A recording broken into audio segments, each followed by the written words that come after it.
I'm just happy to be chatting to my dear old buddies.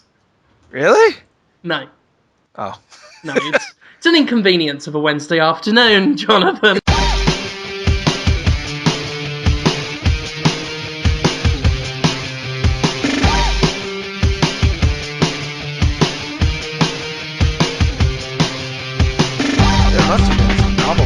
Too much. Yeah, I talk to you guys. A couple years now. I don't even talk to my wife as much as I talk to you guys.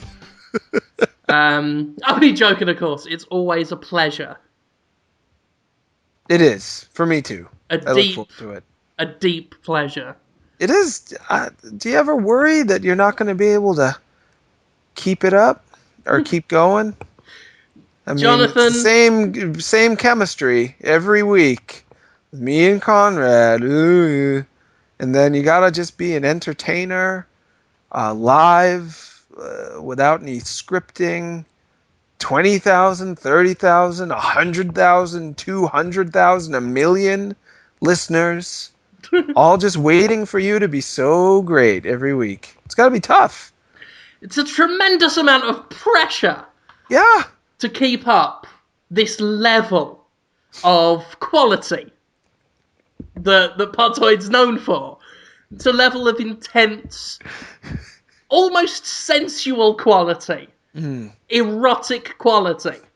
And that's what I like to think of Podtoid is first and foremost an erotic podcast.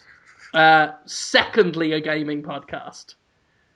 Probably third, socio-political commentary. So first is like Penthouse Forums. Yes, exactly. Well, you say Penthouse Forums, it's more porky fat ones, massive meat, sausage up the bumhole, letters to the editor.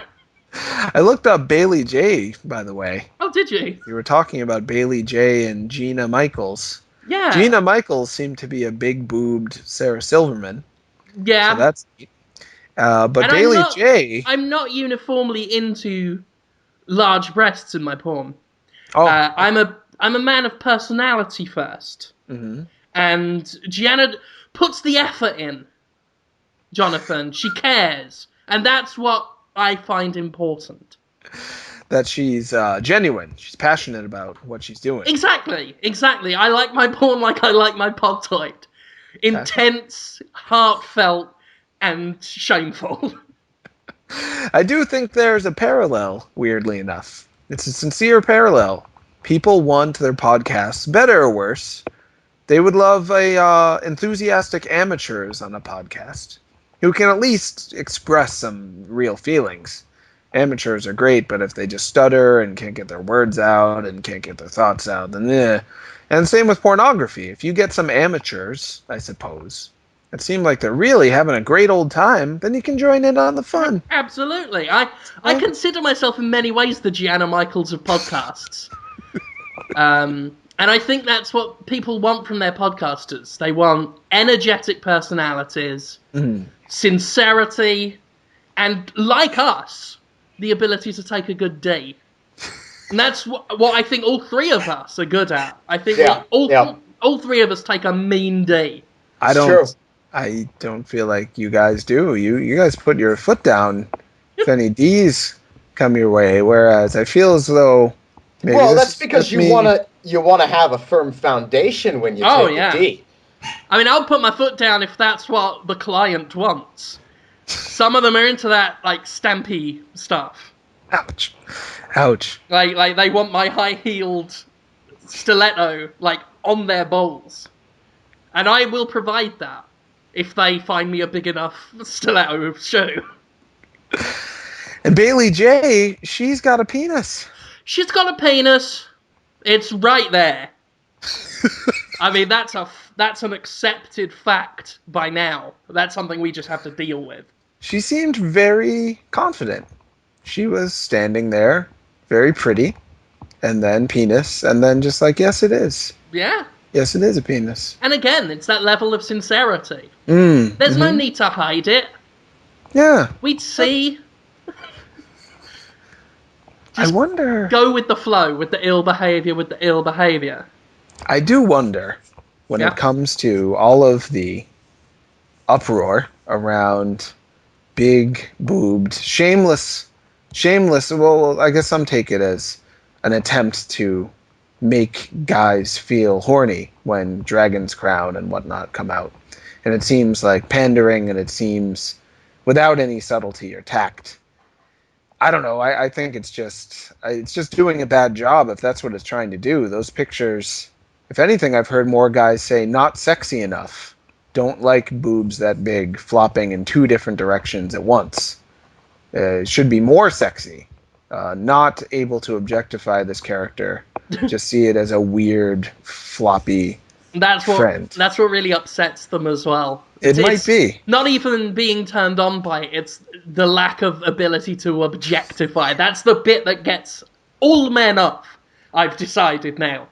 But no, I always wonder with all these characters if they just had a penis. What if they just threw a penis on Bayonetta and Dragon's Crown and Lollipop Chainsaw and all of them? Just Jesus. Would that diffuse the argument? Would that be the great peacemaker? I would love that.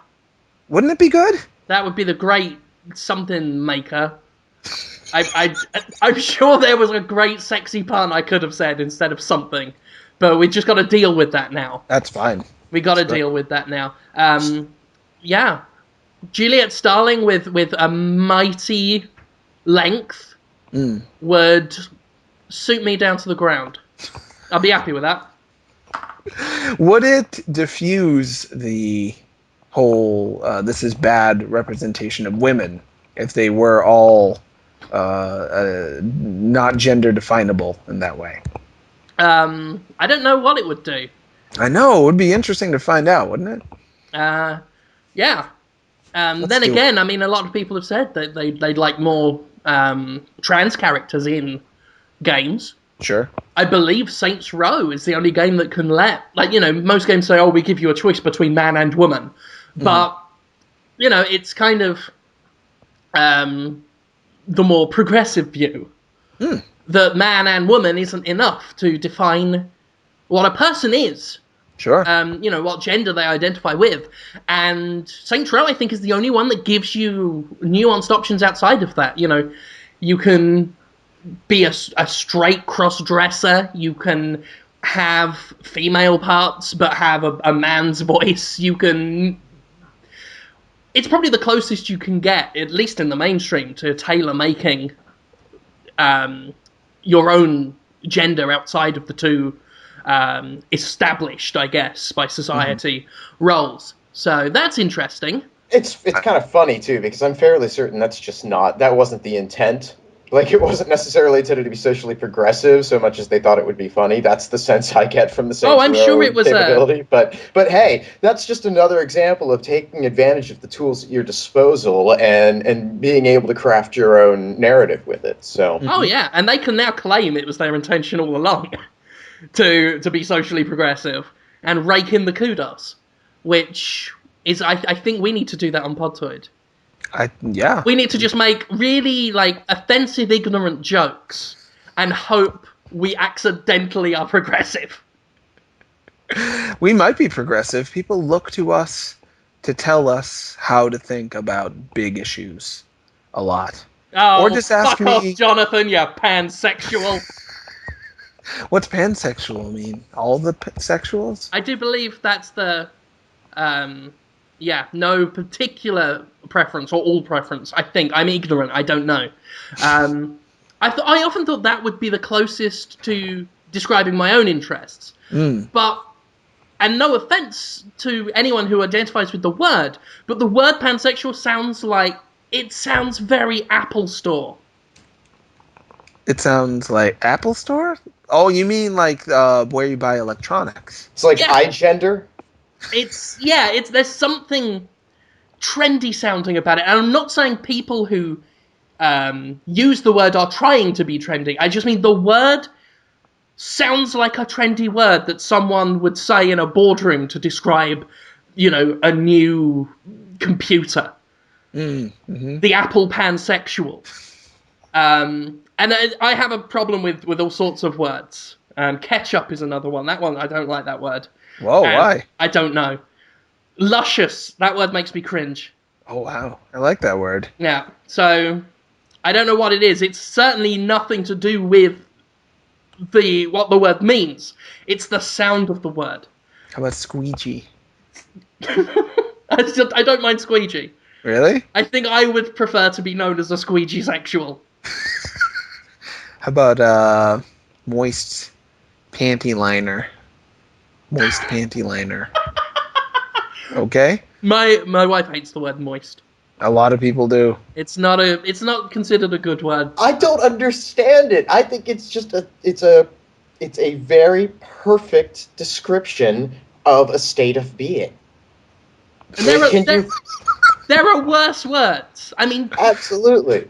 because moist to me sounds better than damp. Yes, damp. Oh, really? Dirty. Yeah, a lot of people would use the word damp if we're talking about sexual descriptors. But to me, I'm thinking, wood that's been wet for too long, a flooded basement. Going out into the morning in a dirty city, the morning right after it's had a heavy rain the night before. Yeah, I mean, It's drained off, but there's still that surface water everywhere. yeah, I mean, I'm thinking you found a porn mag at a train station. Yes. It's been outside. Drips are coming off it as you pick it up. It's clearly like a homeless has been using it. You found some crushed Stella Artois cans around it. Well, and damp is in itself kind of, a negative word. I mean, you put a damper on something. There's a connotation associated with it to where I would think that damp would be the more unpleasant term opposed to moist, which is just kind of playful. You'd eat a moist cake. You wouldn't eat a damp cake. This wedding cake is so damp. I love it. It's fun. It's got that oi. Yeah, moist. Oi. Yeah. That's true. It's too good. Moist, as someone who has a aversion to moist, I'll tell you it's too intimate.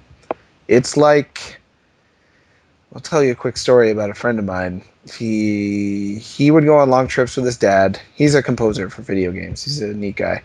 And he'd have to poop. And his dad would know he'd have to poop.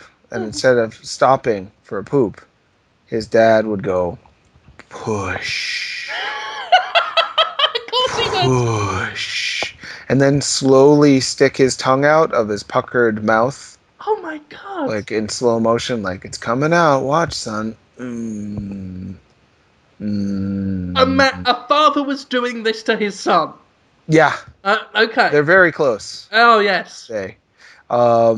Moist does that to me. Like it makes me feel like I'm getting moist because I heard moist and I don't want to be moist with you right now.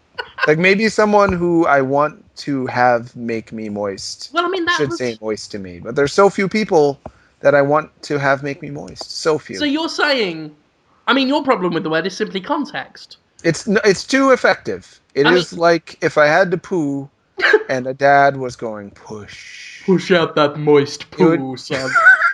Yeah. It would make me feel like I was pooing whether I wanted to or not. And that's something I want to feel. That's something I want you to feel. We've talked about this, me controlling when and where you poo. That's part of the Podtoid mythos. Will it work if we just go moist and then stick our tongues out really slow from... That'll make me feel like you just got... Yeah, that's how it makes me feel. Like you just licked me. But you're I don't want to be moist now, guys. But you're saying it's context. If you were with an attractive lady like Bailey J, and she was saying, I want to pop it up your moist hole, that would be okay. No, I don't want to. I'm not entirely opposed to having sex with Bailey J. Very pretty. Not penis. Not a penis guy. Just, I'm unlucky in that way. Yeah, it would be so great because there's so many penises. There's way more growing up, especially going to art school and then social work school. I don't want to touch the growing up penises. I wait until they're done, and then they're all mine. I didn't grow up until I wasn't finished growing up till my mid-20s. So, 18 and on. Yeah. Art school. Tons of women. None of them wanted to have sex with me. all of the gay men were immediately ready for sex with me. They would just come to me and say, "I'm immediately ready." You're a gay icon. In my experience, it has been easier to get a guy to show me a dong than to get a woman to show me her goods. So I'm with you. It's very unfortunate that that's just never appealed to me. When I lived at the flat in Bromley, I mean, it was a 50-50 chance when you turned around, there would be a semi-erect penis looking at you. That was just a fact of life. I still remember. Hey, how's it going? Yeah, I still remember being very drunk out in the middle of the street, just tapping on top of somebody's penis because they asked me if I wanted to.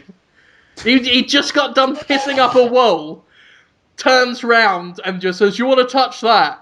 And I went, okay. And I just kind of poked the top of it a couple of times and was just like, "Yep, good." So there we go. It was pretty massive as well. The penis, you mean? Yeah.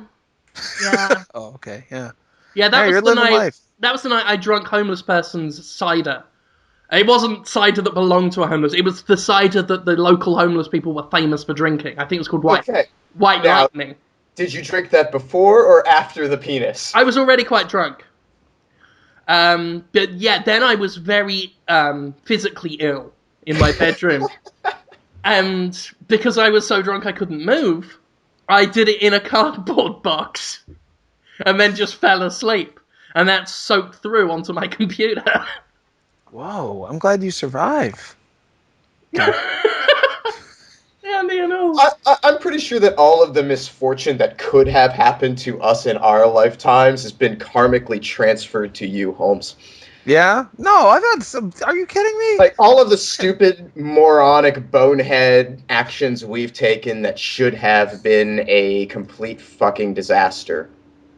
Yeah. Flip around. The negative effects went to you. I do it on purpose, actually. I keep a running total of my various sins in life. It's a daily list. And then, rather than punish myself, I transfer to you. Like a bank. I feel like I've been so lucky in life, though. In many ways, Jonathan, Uh-huh. you were born of our misdeeds. It's very much like a Full Metal Alchemist situation. Very equivalent exchange. We have committed so much evil, there needs to be a force of pure good to balance it out. That's you. But as a force of pure good, you are also a magnet for our evil. That's nothing like Full Metal Alchemist. That's its own anime. I'm going to do that. That sounds like a pretty good anime. We've come up with a lot of ideas. We'll call it no Shu Shaishan. Brackets Jonathan Love Angel. Would I have boobs and a penis? Because then you've crossed off all your boxes. You will now. Check them off. Yeah. I think that's a great idea.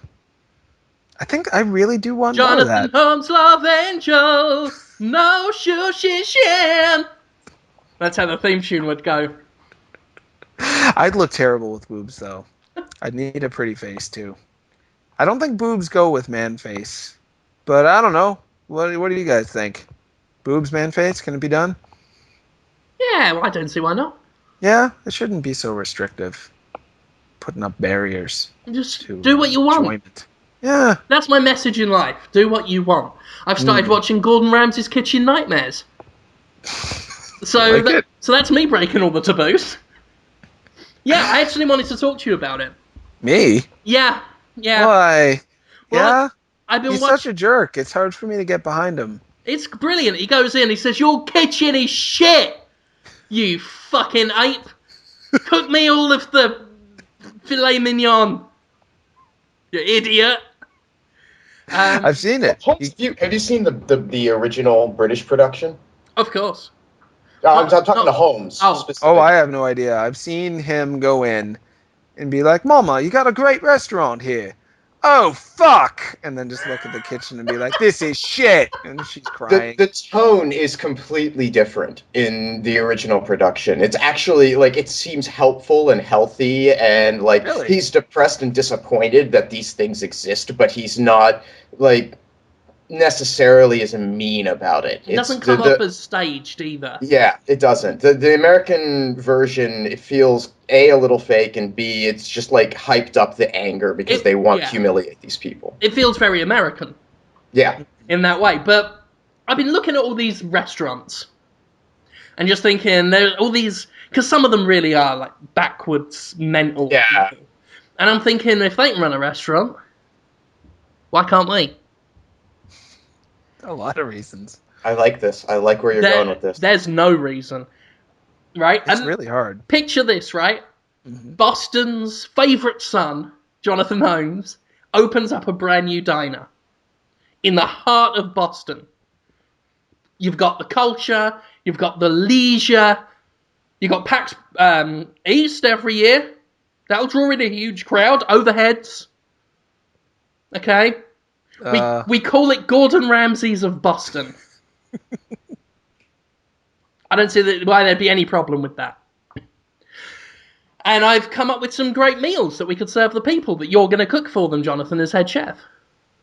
Really? Yeah, what do you think of that? Okay. The Zesty Gunslinger. What's that taste like? It's a bandolier that the customer wears, right? Made out of fly paper and jalapenos. What's it called? The Zesty Gunslinger? The Zesty Gunslinger. It's not complete. That's just 1/3 of the meal, right? Okay. We come out, give them the fly paper bandolier that they put around their chest, like Rambo's or a cowboy. It's a gunslinger.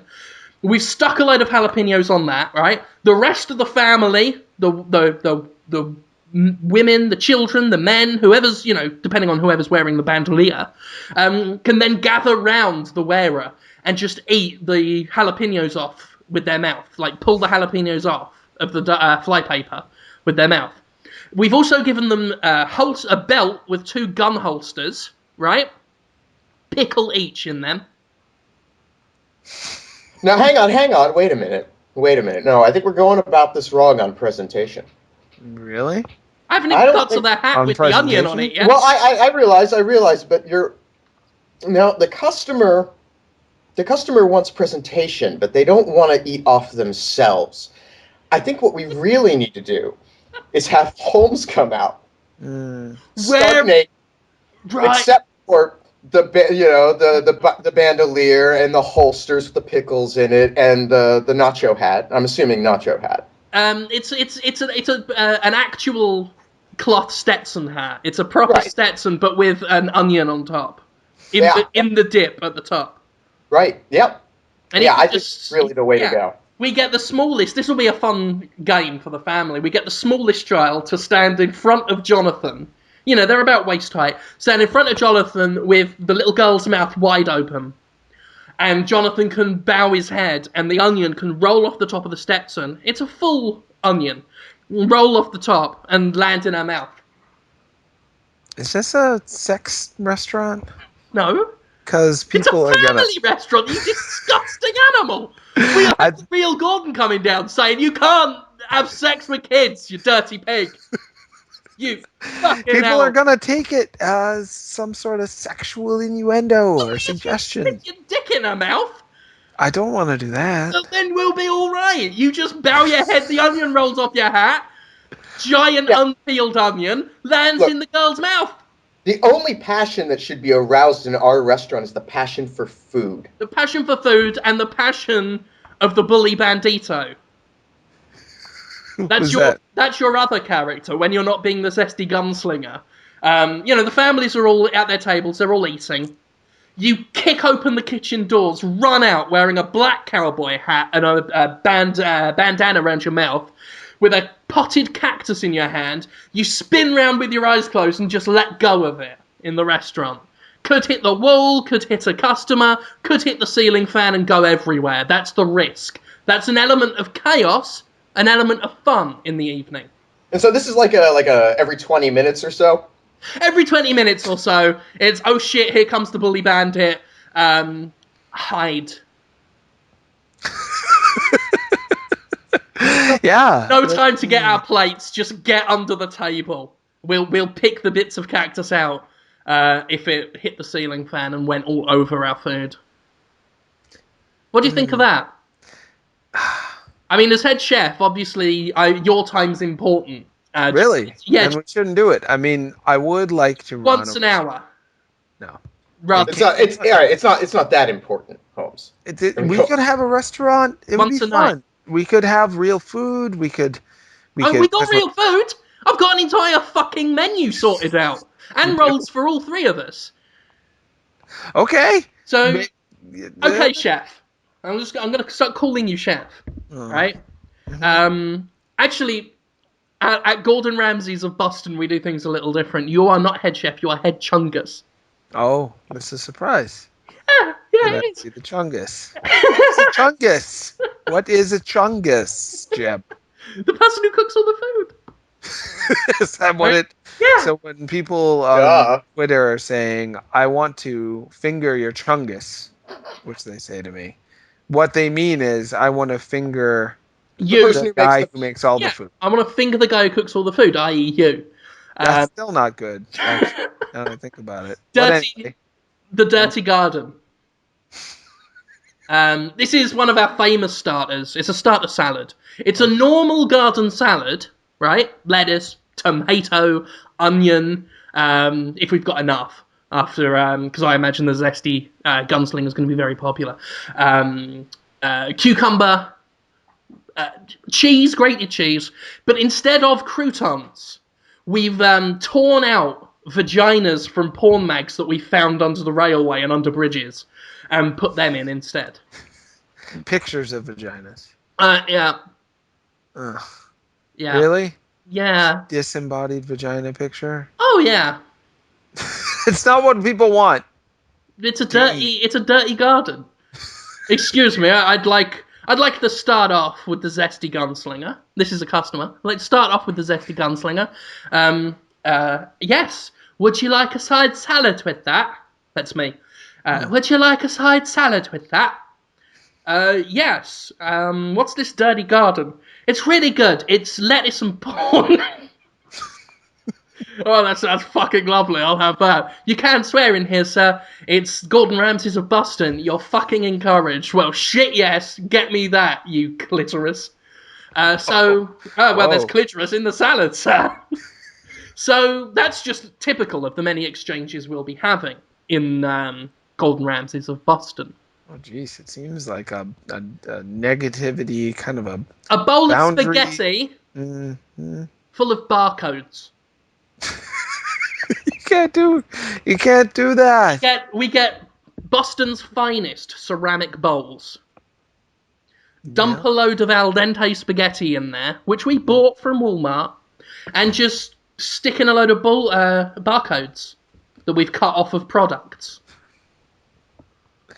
It won't be eaten. It'll be so many boundaries of good taste, of comfort, and of what food is are being broken by your restaurant. Pioneers. You're a pioneer. That's what you are, Jonathan Holmes. That's what you are. You're a pioneer. You are breaking down boundaries and barriers, charging boldly forward in a new direction of cuisine. And I, for one, am thoroughly impressed. I think it's good. Do anything. I don't want to do anything. Muscle food. What? Muscle food. That's one of our 2 words. It's a signature dish.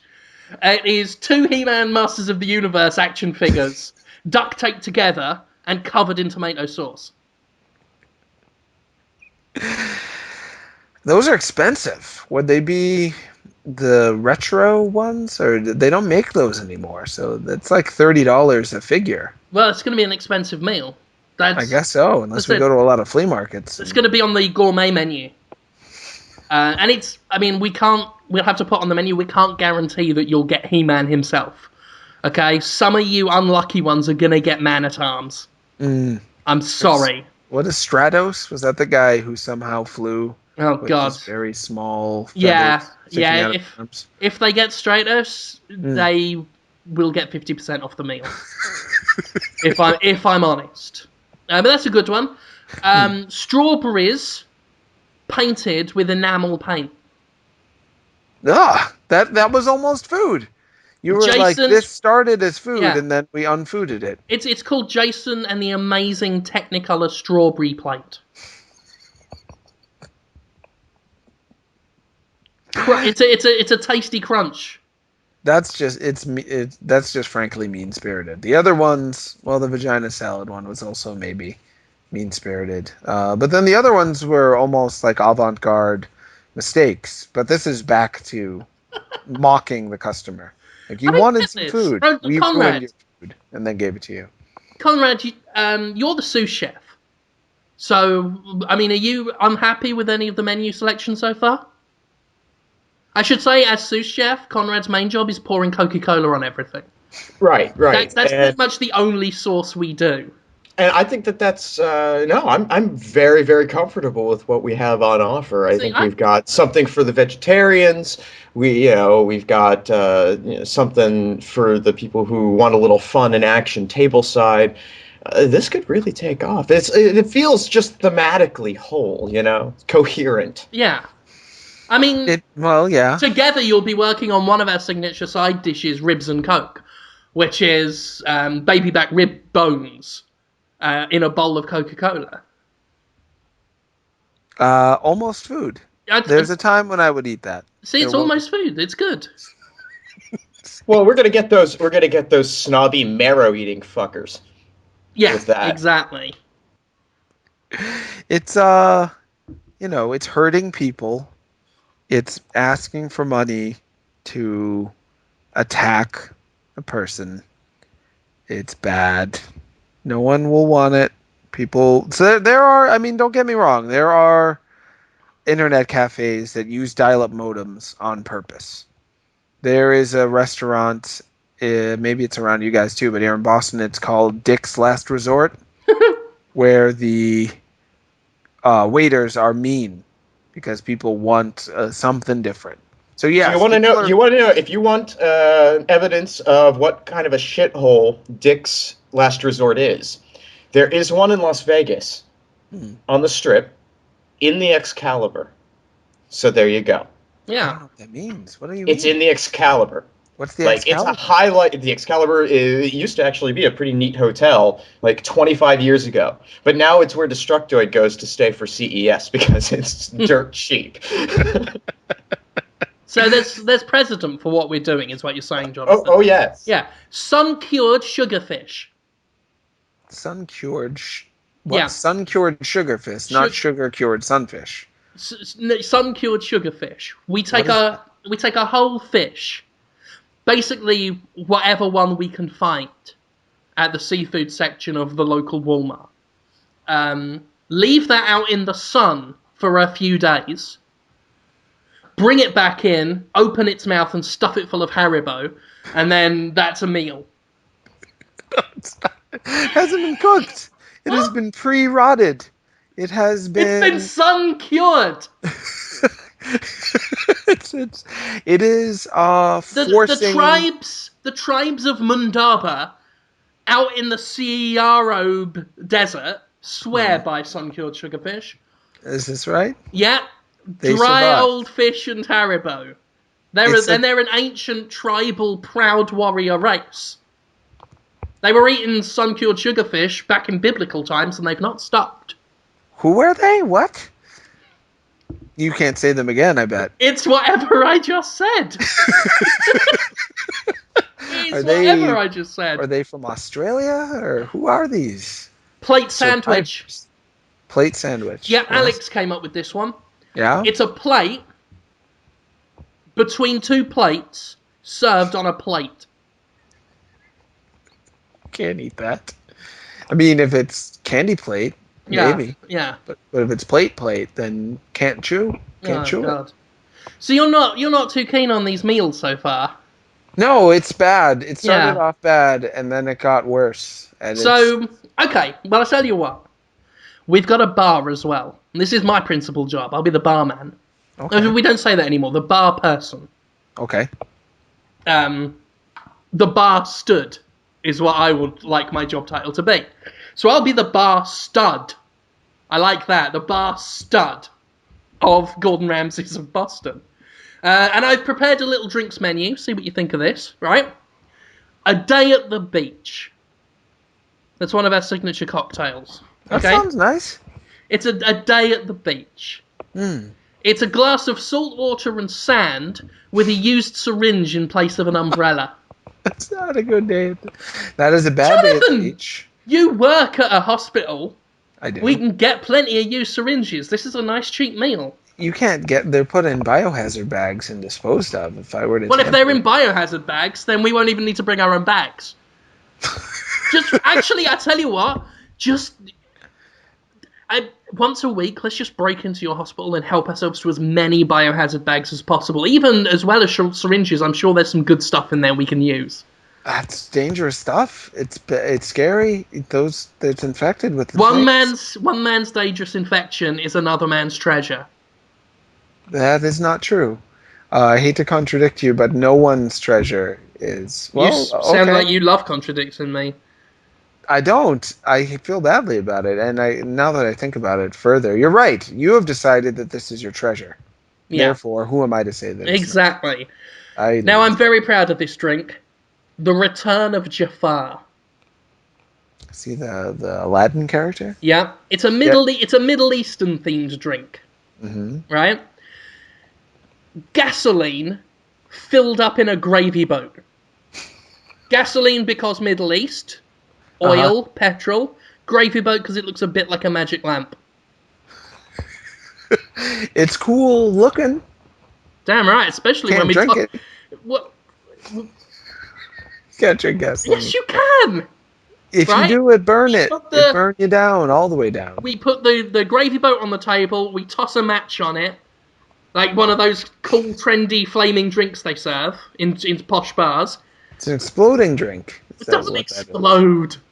That is racist. Just because I said Middle East, it's got to explode. Oh, it's because gasoline, when contained, it expands from the heat and it burns into flame at a rate that's greater than it can be contained. So it would break the glass and burn. Wouldn't be a huge explosion, a little one. Juicy screams. That can't be good. It can't. No, we get a length of hose pipe, right, with two funnels at the end. The customer puts the funnel over his or her mouth. I put the funnel over my mouth and just scream into it, and then they drink down my screams. Oh, gross! Because there's going to be remnants of whatever was in your mouth coming down the pipe. And plus sound. I'll be honest. Feeling of sound in your mouth. It'll be a lot of sausage meat. Just to keep my energy up at behind the bar, I'll be eating lots of sausages. So many sausages we can't serve any actual sausages in the kitchen, which is why on our menu it will say sausage substitute and potatoes. And we don't have any potatoes either. So what it is it's stones and dildos. It's not food. People would go to this place for... I would say even a month. Yeah. Because they would want to see that it's real. That's good. I hope they spend a lot of money because one of our famous signatures will also be very expensive. And it's something of an experiment because I want to see if it's possible whether us three every night can go to a different restaurant around town, order too much, and serve the leftovers in our restaurant the next night.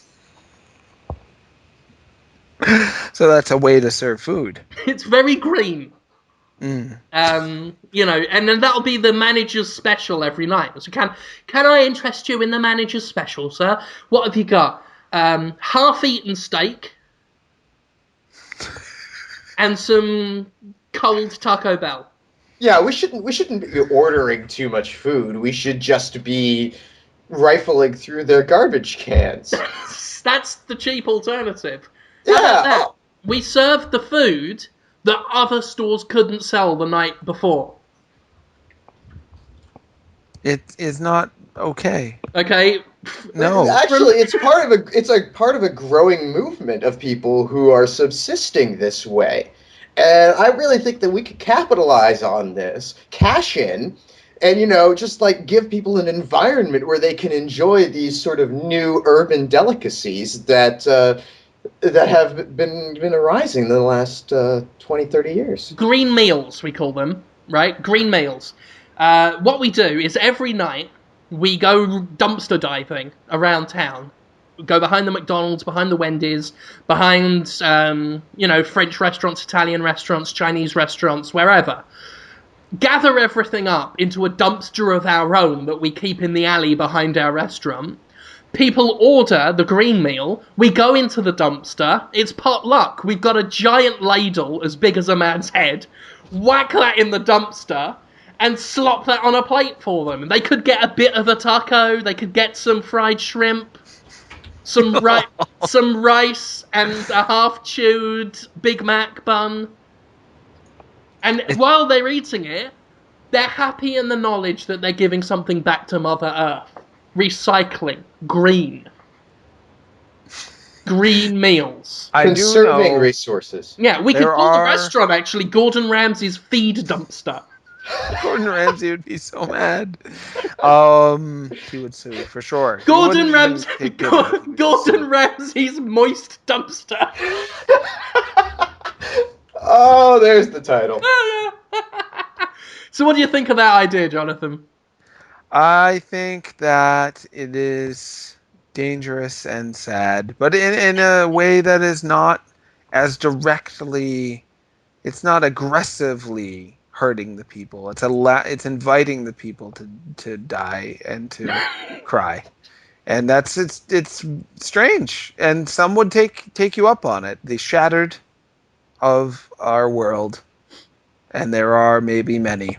They're coming out in droves. I've asked about it on Twitter. I've said, you guys feel okay about being called the Shattered?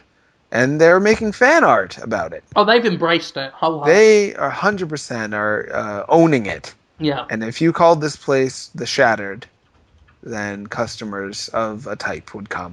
And I had a load more food ideas. I forgot all of them. So maybe we'll have some more another time. We can keep discussing. This can be an ongoing project of ours. It could be Podtoid's dream of one day opening a restaurant and serving these kind of wonderful ideas to people. We can do that. Oh dear, but I don't want to abandon Gordon Ramsay yet. You don't? No, because I still want to do Willem Dafoe pitches, but they've kind of...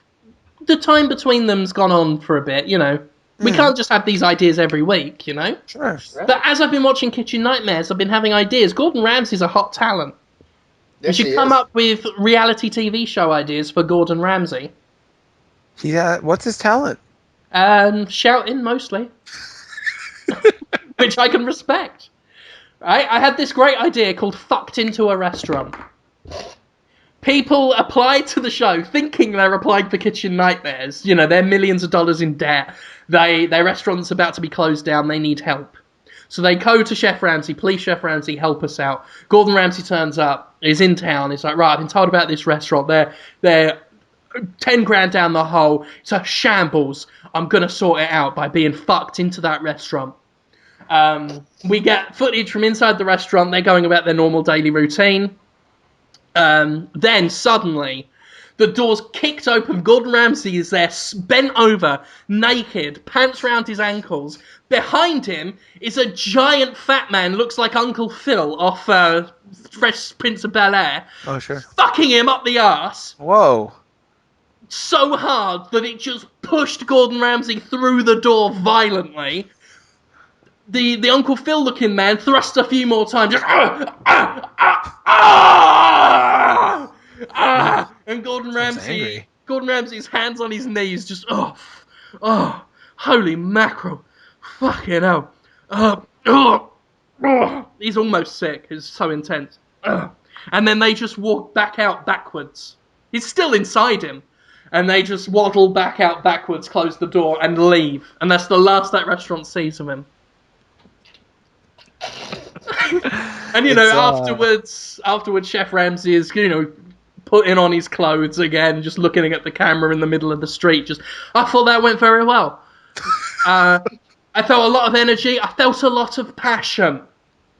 So hopefully, they're going to be out of the hole after my Uncle Phil-looking assistant was in mine. And then he does that next week. Next week he's in fucking New York, Indian restaurant, doors kicked open. They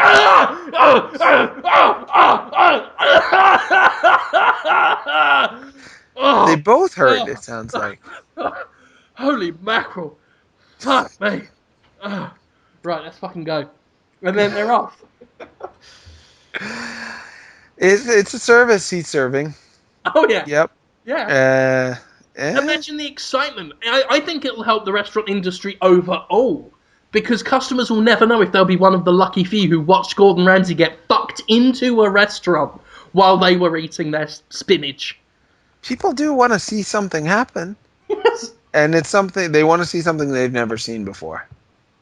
This is true. And this is what a lot of internet culture is wrapped around. Is they don't care how it makes them feel as long as it makes them feel something. Yeah. So they look at pictures of people getting their legs cut off and blah, blah, blah. And they're like, that was something, guys.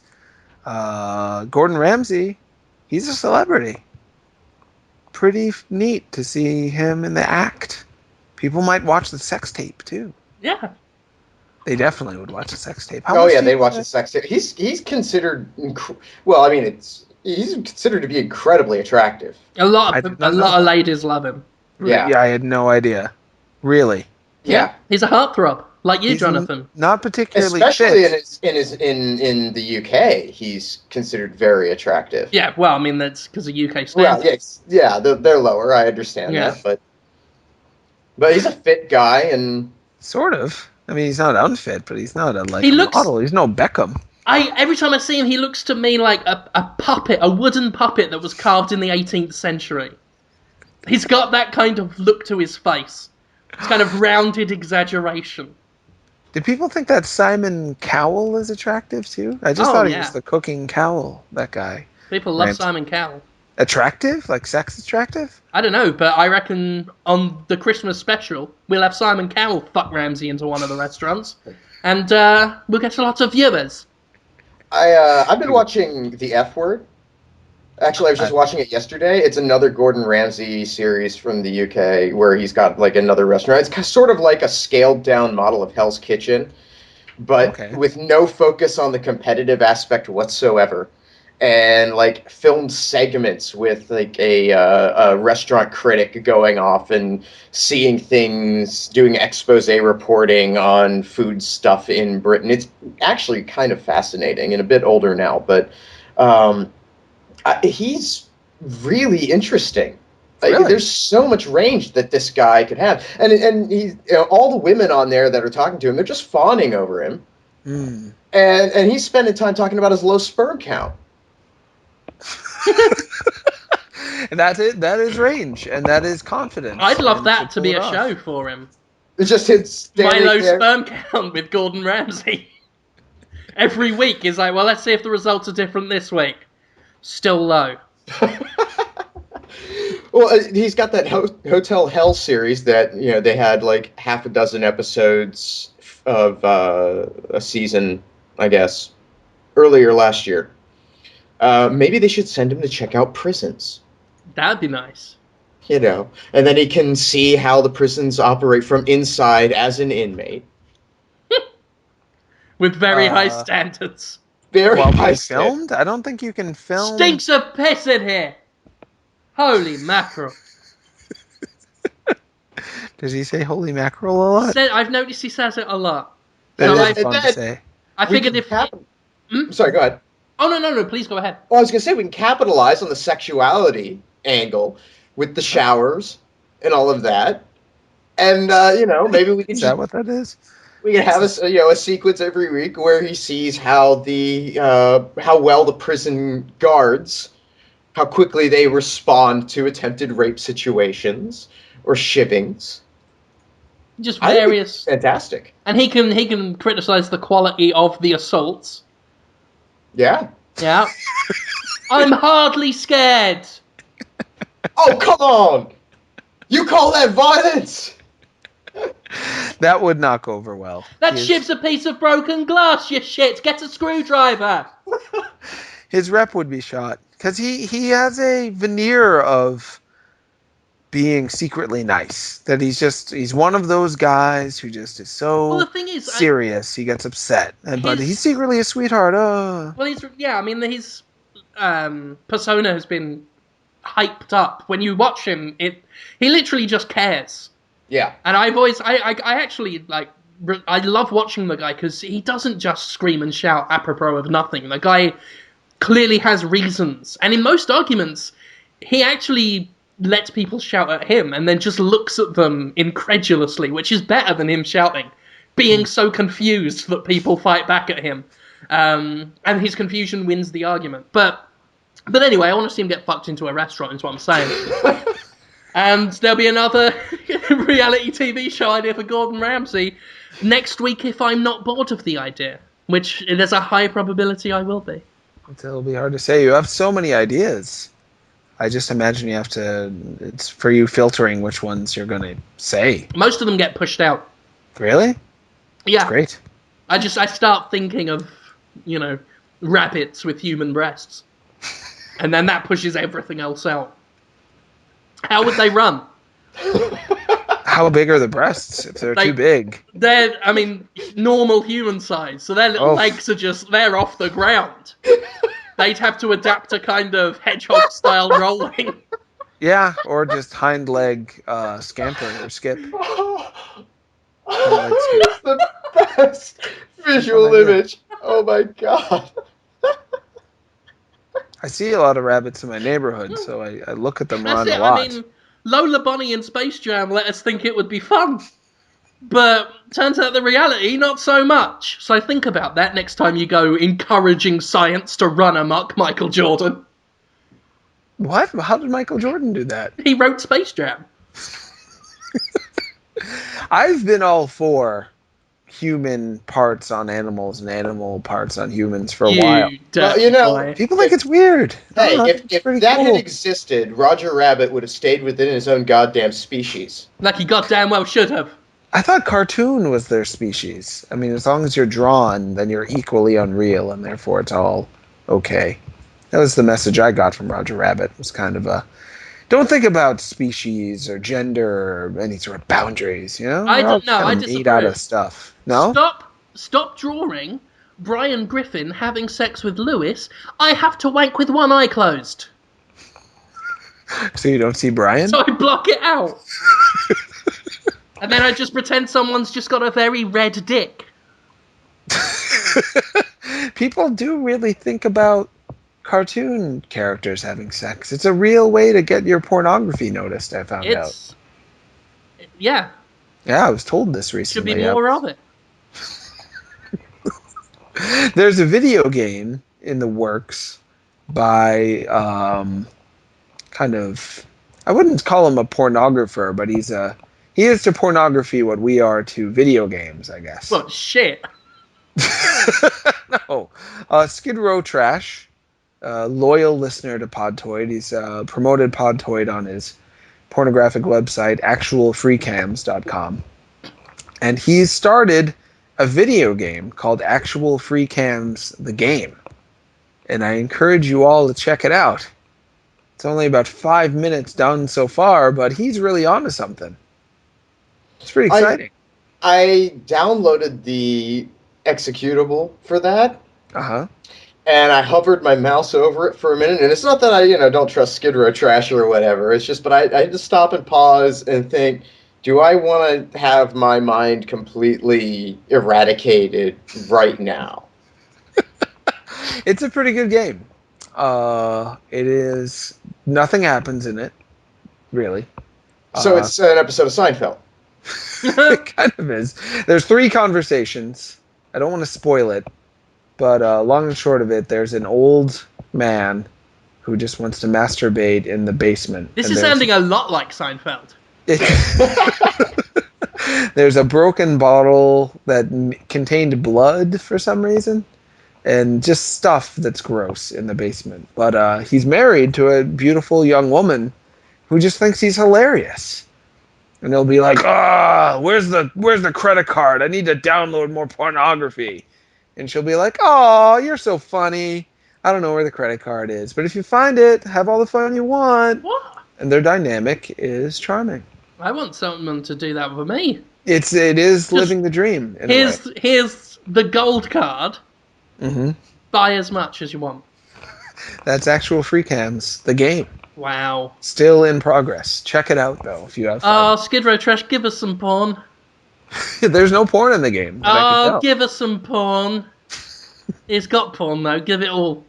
I actually had people link me because after last week I said I made a fun joke about I'd hate it if Podtoid fans gave me Gianna Michaels porn. That's what kicked off our discussion at the beginning of the show.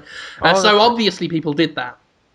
The Podtoid Facebook group actually has a whole thread that's basically just a big porn swap. Oh. Because of course. So I said it combines my love of porn trading with my other love of just being ashamed.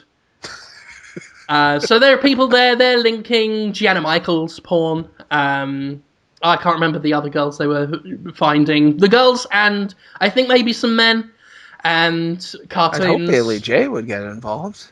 I would hope. I don't think they did, actually. I'll have to double check. I'm sure that will happen now. Yeah. Lots of Bailey J stuff. And Amy Daly and Kimber James. Who are they? They're all other porn people, Jonathan. Penis? Don't you worry about it. Okay, I'll find out later. Look it Kimber up after. something? I enjoy that you look it up. Sure, yeah. Safe search on. It's a bit like me sharing my penis with you. Oh, but the safe search is on, so I won't see no penises. Turn it find off. out. I don't want to see it. This has been a really good Podtoid today. Has it? I can't tell. I have no idea. It's what Kotaku would call maximum risky if they were still doing the little tag things in their headlines. Which they don't do. I liked maximum risky. That made me cringe. In a good way. Kind of good way. I thought everyone, when I first started Destructoid, everyone I knew was using it and saying it. So I thought it was... We found it hilarious. Thing. Sure. But I said it once, and people said, you can't say that. That's Kotaku's. And I felt really dumb after that. I still say it. I think I'm gonna bring it back. Yeah, why not? It's not theirs anymore. Because they stopped using it. So. They did. That's mine now. Appropriate. Yeah. So, Kotaku, I own Maximum Risky. Jason Schreier. Didn't give that to me. I found that out. He corrected me. Because I talked about him on one of my videos and called him Schreier. Which sounds classier. So, like the place the hobbits come from. Yeah. Shire. Yeah, Jason the Shire. That's his new name. He's a lovely boy. He seems nice. He's a lovely boy, but he's full of short, hairy-footed men. Yeah, just like poking out through the skin and stuff. Yeah. Yikes. Yikes. Yeah, big footmarks just coming out like alien embryos. That sounds troubling. Oh, dear. Yeah, he lifts up his shirt and it's like that bit in Total Recall. Just Martin Freeman's face. Yeah. Oh, that was good. Open your mind. I love that little guy. He's so great. I never saw the remake. Me neither. Heard it was fine. I want to. The trailer looked very Deus Ex Human Revolution. Which caught my eye. But I need to... Maybe I'll pick that up soon. I still have to see the Thing sequel / remake, too. Oh, yeah, I never saw that. I rewatched The Thing the other week. It's always a laugh. One? The real one, the proper one. I sure am fond of that movie. My wife freaking loves it. Every time it comes on, like 2 minutes in, she'll be like, can you believe how good this movie is? I'm like, nothing happened. They're just near the arcade machine. That guy's roller skating down the hallway. She's like, it's so good. She flips out. And then when actual stuff happens, she just like squeals and giggles. So happy. Brilliant. She's an interesting person, my wife. Very, very glad to have known her. Oh. Favorite of the people. Yeah. We might have a new video show, maybe. We'll see how it goes. Can it be called Jonathan and his wife watch The Thing. I'd like to Maybe. see that. I'm still not sure what to call it. She didn't like the title I came up with, so now I'm trying to think of a new one. I'll pitch this to you guys and tell me you can give me feedback. It's a why let's don't we hold off on that? Oh, why? You want it to be a secret? Well, the show's not greenlit yet. We haven't seen the pilot. Please. Oh yeah, you might not like it. Right. This Let's is how just I can- wait. This is... Don't take Conrad's power away! That's what we live for! Sure, I won't let. Okay, we'll be. Conrad and I are petty little dictators of our little virtual empires. Yes, that's right. But no, really, seriously, because we want to build controllable hype around some of this stuff, and and I want to wait a little bit because there's other. I know, but there's other things that probably need to be done first. I'm like just saying. We'll figure it out later. You're so mysterious and fun. Let's do this show now. You're like Carmen Sandiego. You're half the delight is wondering who you really are. And I'm a hypocrite for telling you off because I am Conrad, but I just uploaded something. It's not got all the proper assets on it because I'm impulsive and forget to do things. Well, sure, you're excited. I don't know how annotations work. But can we talk in general about what kind of show you would want to see if you care at all? Me and my wife do. Well, but now that's done. Is that okay? Now, question asked. Yeah. Might be a boring topic, though. So. I want to see you throw spiders at each other. Yep. Done. That's what I want to see. Brilliant. I don't think she'll do that. I don't even need a pilot for that. If that just goes into full production, we're gold. Yeah. Actually, I've got an idea for something. It's probably not a good fit for Destructoid. Because it's got nothing to do with video games. But you'll be very interested in this, Jonathan. Okay. Because you're attached to the project, definitely. No. I'll be pitching it to television. I want this on TV. I'm thinking this could be the next My Little Pony. I'm talking old school My Little Pony, not the Friendship is Magic. Not the popular one. Not the popular one. Because I'm not really going for the ironic or the genuine sort of brony crowd. Right. Because that market's cornered. And Friendship is Magic has that done. You know, I'm not going to chase the most popular thing. Like, I don't want to be my Friendship is Magic's battlefield to Call of Duty. Absolutely. So instead, I'm going after the older market. I say the older market, I mean the kids. I want the children market based on old values. So this is a cartoon. I'm going to pitch it maybe to Cartoon Network. And it's a show aimed at boys and girls, aged between 3 and 6, or maybe up to 9 years old. So between 3 and 9 years of age. Hopefully sell them toys, you know, get them involved in the world, the lore of my show called Dicfriends. You can't do it. You can't do it. I was waiting and waiting for a problem to happen. I thought maybe no problem this time. There's no problem with this. Dicfriends. It's exactly like those old shows like Care Bears or Popples or My Little Pony or what's that one? What's the one with the animals? I think we talked about it on Podtoid before. The Shirt Tails? The animals that were put together, like they were weird hybrids, like a lion and a bumblebee. Yeah. We have talked about them before. They were pretty good. But it's that kind of thing. Like girls and boys enjoy them both. For different reasons or the same reasons. Because it's a modern world we live in with 1980s style cartoons. That's what I want in life. And I want this to be looked back on like the way we look back on things. Oh, do you remember She-Ra? Do you remember Masters of the Universe? Do you remember Dicfriends? What happens in Dicfriends? If you spell it like D-I-C, there was an animation company actually called Dick. You may not know this. I know. I think they're still around. Because as a kid, we used to always laugh after watching Mask or whatever. The little girl would look out the window and the logo would fly in. Do-do-do-do-do. Dick! Yeah. Great big fucking dick! And they got away with it. It's spelled D-I-C Friends. The show. It is D-I-C Friends? You might be able to get away with it then, maybe. And she has the best little voice too, because it's just Dick. So Yeah. it's the Dicfriends, Dicfriends. The show is about lovely little creatures, kind of, like the Smurfs or the Care Bears. They're their own little fantasy creatures. They look a bit like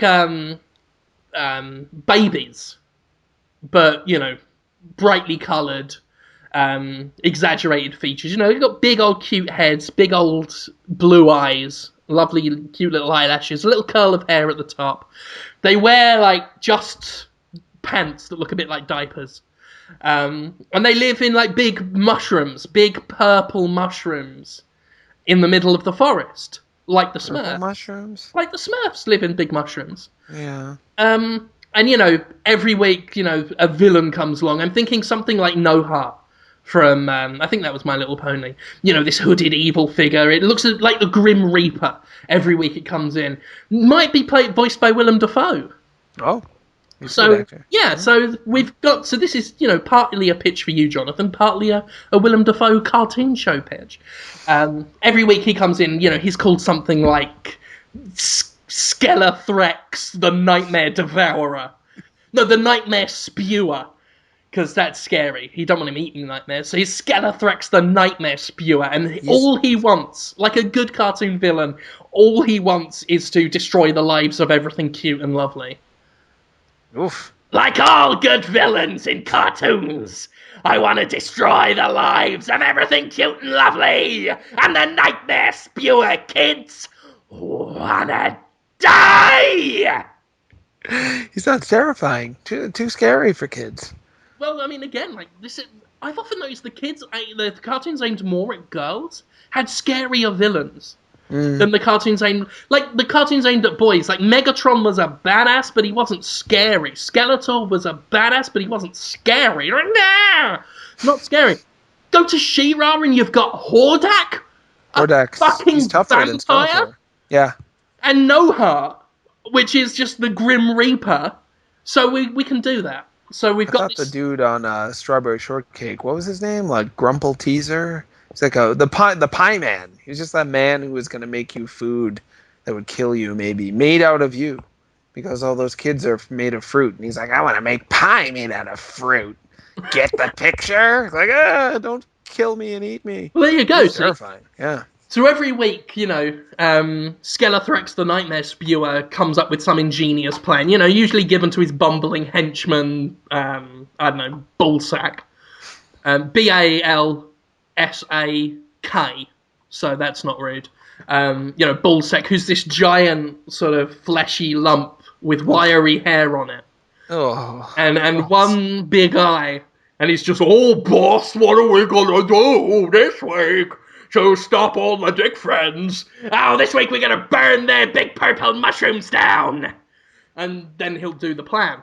And like in all good shows, the Gummy Bears had their magic potion, Asterix had his magic potion, they do, the Power Rangers would always jump in the Zord and defeat the day. It's very predictable, but kids like routine.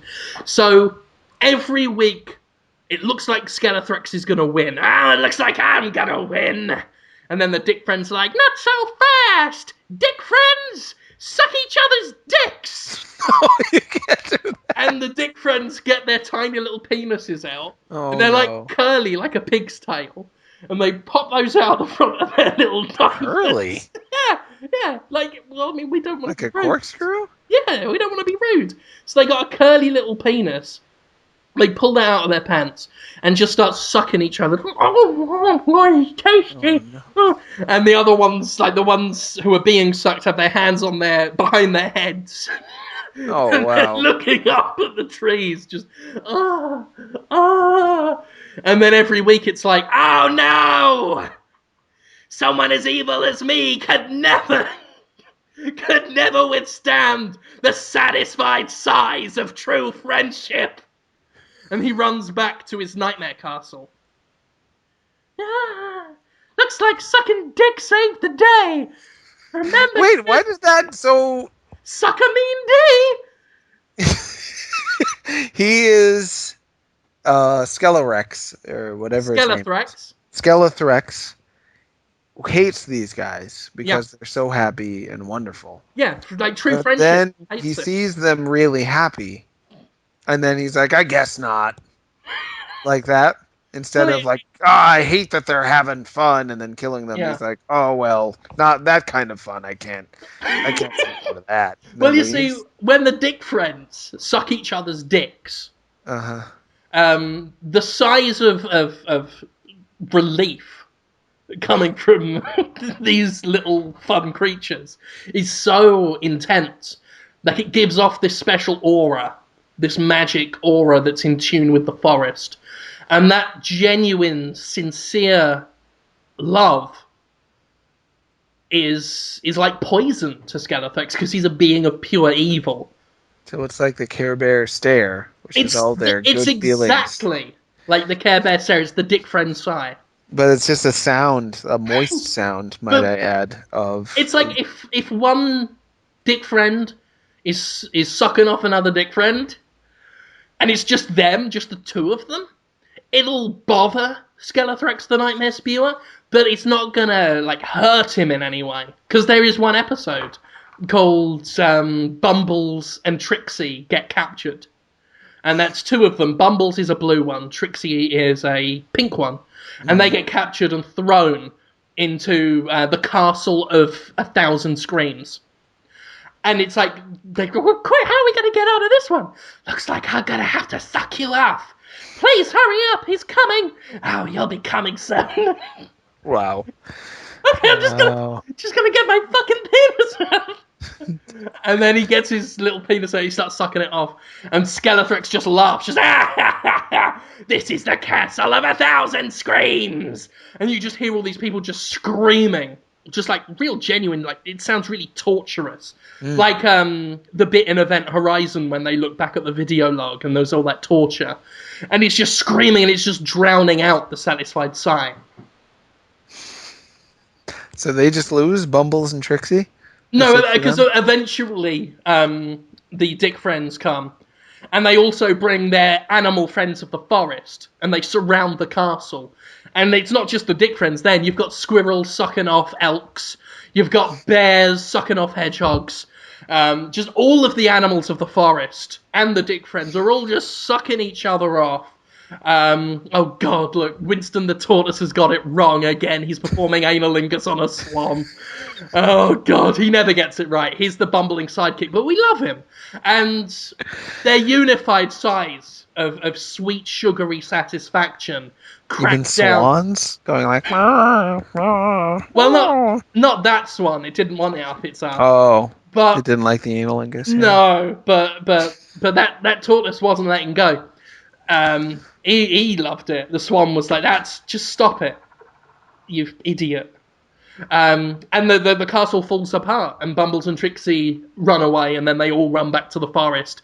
And then, like it always is, you've got Skelethrex just smacking Ballsack in the back of the head. Just, you idiot, this is your fault. I'm sorry, boss. And then the theme tune plays. They're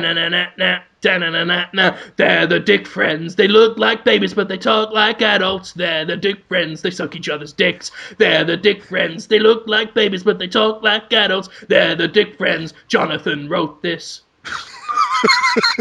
I was wondering.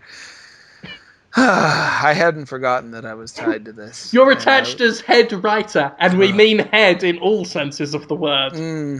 Oh, you're gonna get an Emmy. You're gonna get an Emmy. Because, I mean, even though I'm writing most of the scripts, they are inspired by you, Jonathan. So How? Why? I think it's only fair that you take the credit and get to go to Comic-Con. And I mean, maybe there'll be a Dick Friend Con. Maybe instead of Bronies, like, the Dick Friends will have its own following. Like, the Dick Friends. And Like the Dick Friends. Yeah, but it's spelt with a K. And you will be known. You won't even be known as Jonathan Holmes anymore. They'll just point at you in the street and say, Mr. Dick Friend. That's the guy. That's the guy responsible for a phenomenon. We call him Mr. Dick Friend. I was going to ask it because it sounds like they all have dicks. That's how it sounds. Yeah. And the Smurfs presumably all had dicks too, because they didn't wear shirts, which meant that they were boys, I think, Yeah. except for Smurfette.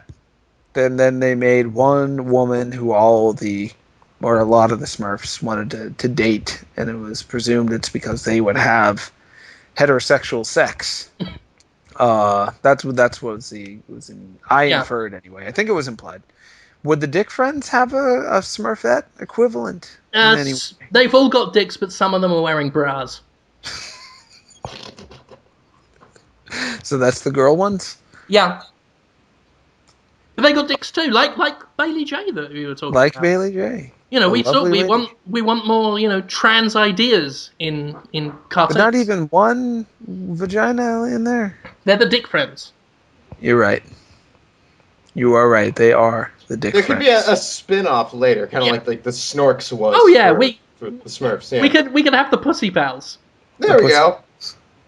I was thinking of the Veggie Pals, but Pussy Pals. Veggie Veggie Pals. You know Pals. what? You are right. Absolutely Yeah, right. I didn't think I was right. No. We're gonna go with your vision on this. Oh, good. I mean, you're the head writer, so Clearly.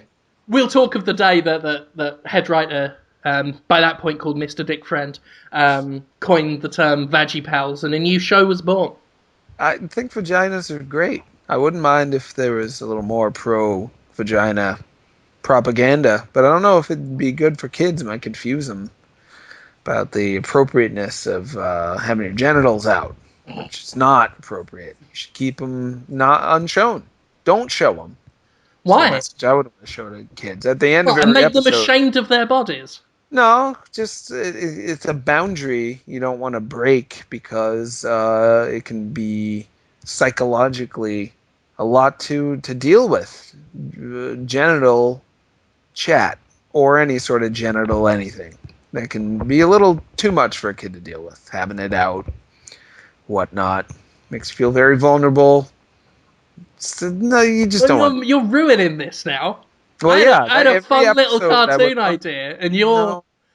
I will do it if I get to do a PSA at the end of every episode saying, kids, what have you seen this week on the Dicfriends? It's not something you want to imitate at home. Keep your penis covered, except for when you're in the shower or going to the bathroom. Wash it now and again. Don't want to get it dirty. But don't show it to a stranger. I just really, because I'd have We might have to do a little bit of cutting just to can we just shorten that to show it to a stranger, I bet. Yep. I've got to know you guys over the years. I can see this stuff coming sometimes. Other times I can't, it's true. Sometimes I can see it coming. That time I did. Are you going to say that in the PSA as well? Yep. Coming. Just have to say that like 20 times. Don't get your penis out. Sometimes I can see it coming.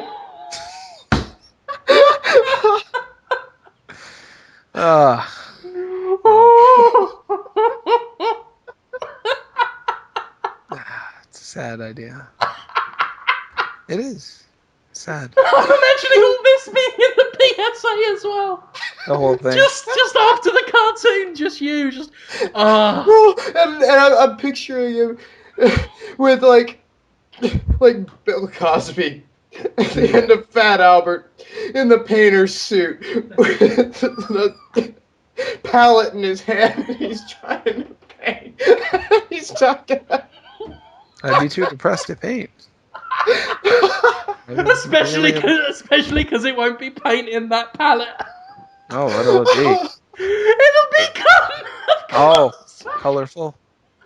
Colorful Dicfriends. And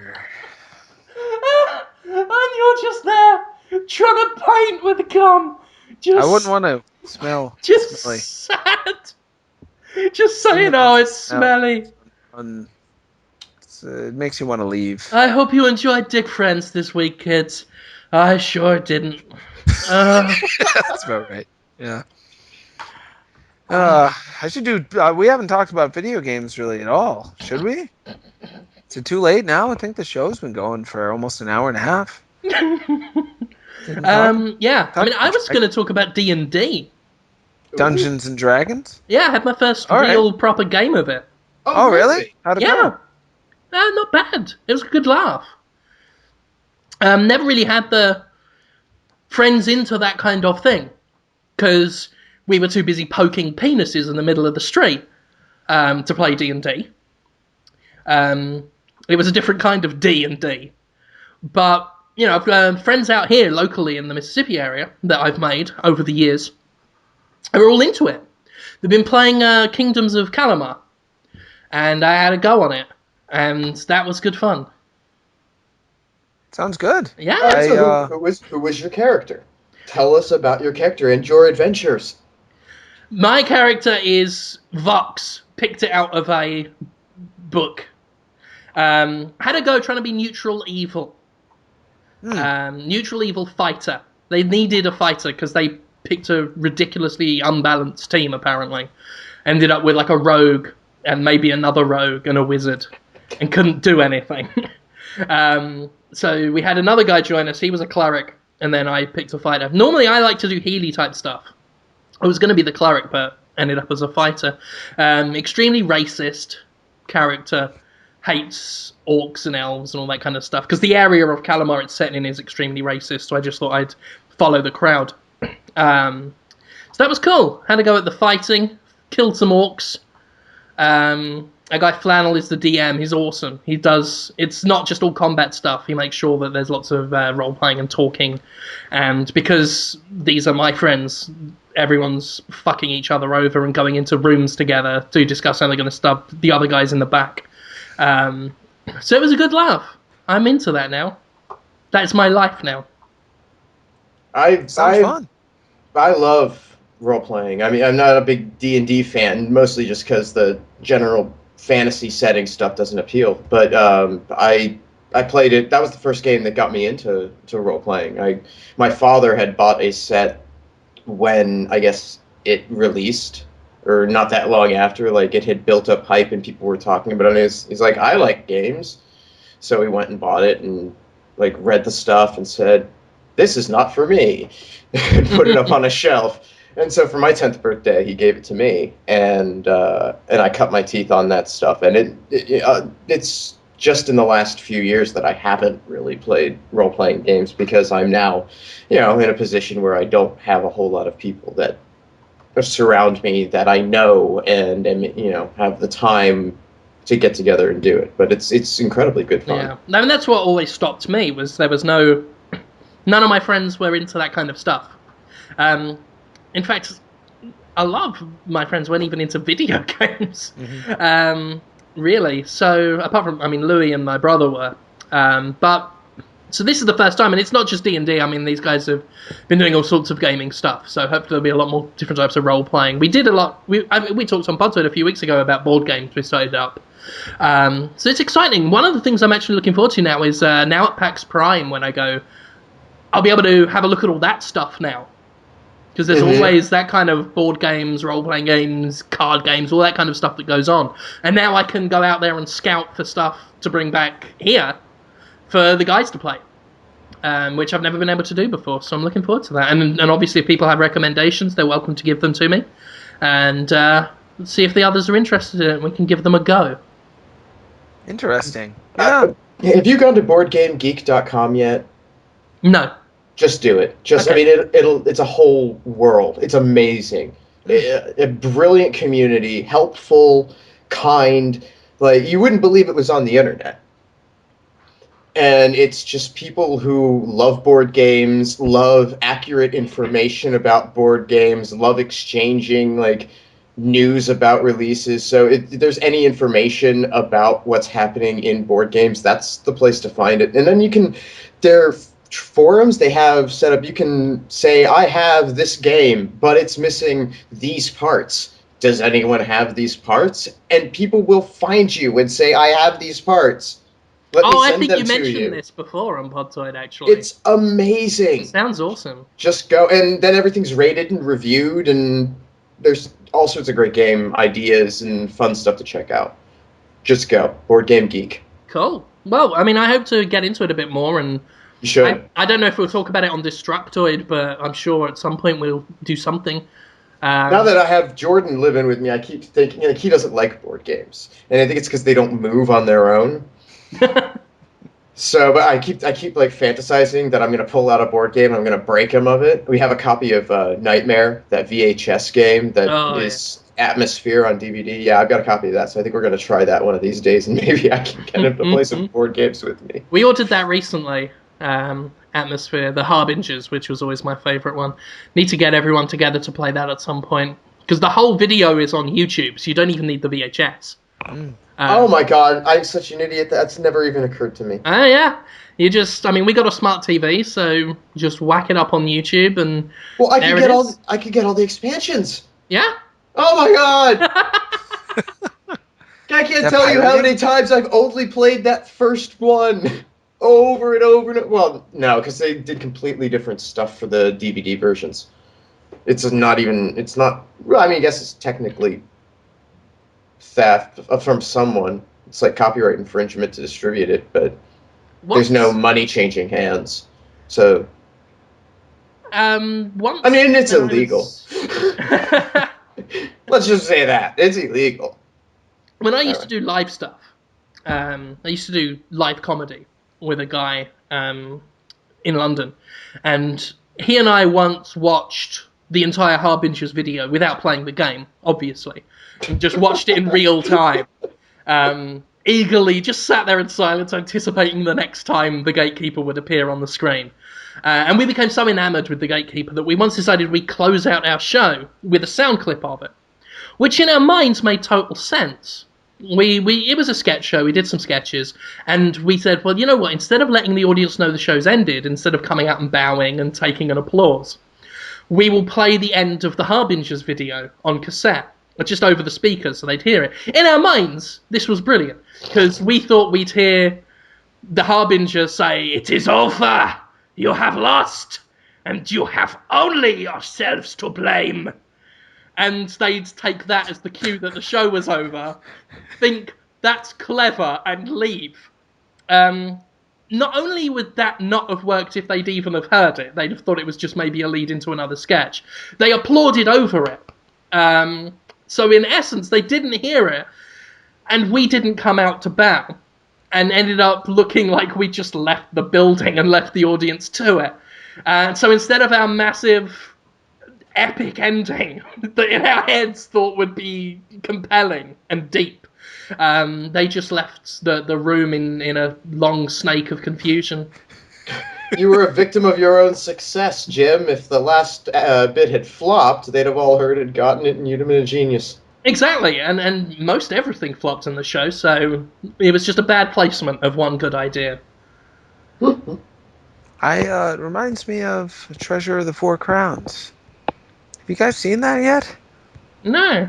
I really do hope you watch it. I must have told you about it before. Tell me if this sounds old. Conrad might have told you about it, no? I don't remember. It is an Italian-made film starring a man named Tony Anthony. He wears a red jacket with many zippers on it. He's a little chubby. He's got big, poofy hair. It's not long, it's just poofy. Music by Ennio Morricone, famous for multiple soundtracks. Did a lot of westerns. You know, woo, wah, wah, wah. See, they got him on the soundtrack. It is a Indiana Jones-esque adventure film, shot in 3D before 3D was the way it is now. So things are constantly flying at the camera. And it's about 4 crowns, but there's only 2 crowns. And there's an evil cult leader named Brother Jonas, who they're very scared of him. They're watching microfiche of him, little pictures on a big screen and playing video of him talking. And he starts his evil speech by going, "I want you to taste what I taste." Just thinking about it makes me feel great. "I want you to see what I see." Like what? And there's just pictures of him making, like doing a kissy face with a really open eyes, just staring at you with a beard and a hood. That goes on for a while in 3D. It's pretty good. So this this character was the Macho Man Randy Savage on the toilet. That's what he sounds like. Pretty much. I think he's in the movie way, way later on. There's ghosts. You have to see it to believe it. There's no talking for a long time and just ghosts throwing spears at the camera and saw blades and bowls rolling around, people falling down. I think someone bleeds out of their eyeballs. They form a team to stop Brother Jonas, who has the crowns, the 2 crowns. They go to a circus to get one of their members. He's an old drunk, but they need him because of his skills, you know. And then a clown talks for like an old shriveled up clown man. He's got his wig off. He's bald with still the clown makeup on. And then he's talking to the drunk who's leaving to go help. And the drunk's like, I have to go on this mission. I need to help my friends. The crowns are in Brother Jonas's hands. We can't stand for that. And then the clown's like, I want you to take care of yourself. But more than anything, take care of your heart. And then just like bursts into tears. What is he? What? Wow. Like eat Cheerios and exercise so you don't get hard. Just take care of your heart. Why is that clown crying? Anyway, you should watch the movie. That's my review. Treasure of the 4 Crowns. That's a great review. Oh, thanks. I didn't plan on doing it today. I was just so inspired. So we need to think about wrapping up. Yeah. I've really got to go sharpish. Oh, I didn't know. Maybe it's my own fault. Oh, they will be really sad. They've been asking me all day. When are you going to ask the question? Yeah, I mean, questions. They can suck it. No, we can do 2. All right, let's do 2 because I've got to run out and get a bit of green cloth. There's some escapist video that some people are working on, and I haven't got a green screen, and I don't want to get a green screen. But they said if I just get a bit of green cloth, I can edit it a bit easier. I have done that with just a sheet from Target, a green sheet. That's more or less what we're going to do, yeah. Cloth can be... Oh, maybe cloth too. Well, these questions aren't coming in, so maybe it's not meant to be.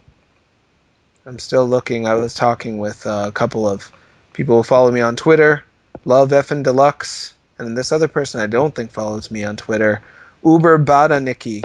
You can't promote somebody's Twitter that's... You don't do Twitter names like that. No one's going to be able to promote you. They are talking all about Dragon's Crown and how it's a pretty singular male voice talking about it right now. And they think there should be more trans talk about this and other things. I can see their point. Anyway, now they're done. And I have one question, from Frank Margarella. He says, do any of you enjoy Discworld novels? If so, which ones have you read? I can't remember Discworld. Is that like... That's the Terry Pratchett series. I mixed it up with Missing Inc. or Myth Incorporated. Do you remember them? Yeah, I remember those also. I always mix up Discworld and Myth Incorporated, which ones I've read and which ones I haven't. I read the first maybe half dozen Discworld novels. And then I think I've read most of the ones that prominently feature death after that, just because I like the character of Death, but I'm not a huge fan. I really liked the PlayStation 1 Discworld game, though. Oh, yeah?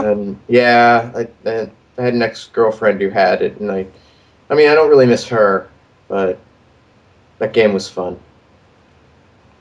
How about you? The game. Oh, yeah, the game sounds like it should come back. Yeah, well, it's really hard to find a copy of the PlayStation 1 Discworld game now, I think. I think it's become kind of rare. I'd assume the license was not extended and they couldn't... Oh, almost certainly. Yeah, sure. How about you, Jem? Any Discworldness in your life? Not really. Through no fault of the writer, I've just never done it. I read a bit of one. It was some spin-off thing. When my grandparents' house burnt down, they stayed in a temporary house that had stuff in it. And I stole some of that stuff because it was entertaining. I borrowed and then just neglected to bring back to the house. And one of them was this Discworld. Well, I said Discworld, it was a Terry Pratchett book. I think it was set in the Discworld universe. It was something about guilds. and it had a yellow troll-like thing on the front cover with a load of other characters. I don't remember a thing about it outside of the word guild. Yeah, sounds like something you would feel a little bit about, but not enough to push forward and actually check it out. Which can be sad when things are named Guild or Chronicles or Revelations. It just makes you want to not pay too much attention. So that's what it happens to me. So there's now tons of questions happened. We have our pick, or I should say I have my pick. Do you guys feel like singing at all? Nope. All right, then that question is out. Sorry, E. Fortner, we will not be singing. Would you and Jim make a good couple for hentai? Dojinshi? I can never say Already that right. have. Move on. Oh, I thought he was talking to you, Conrad. No, I think he was saying Holmes and Jim, right? Isn't that... No, he didn't. No, But he might have meant me. You're right. It just seems so redundant to bring me up in any way. Ever. Again. Should never be brought up again. David Zarach, who's Papa_Z_Bear, asks, how do you talk to an angel? How do you hold her close to where you are? It's a good question. It's like trying to catch a fallen star. It's hard.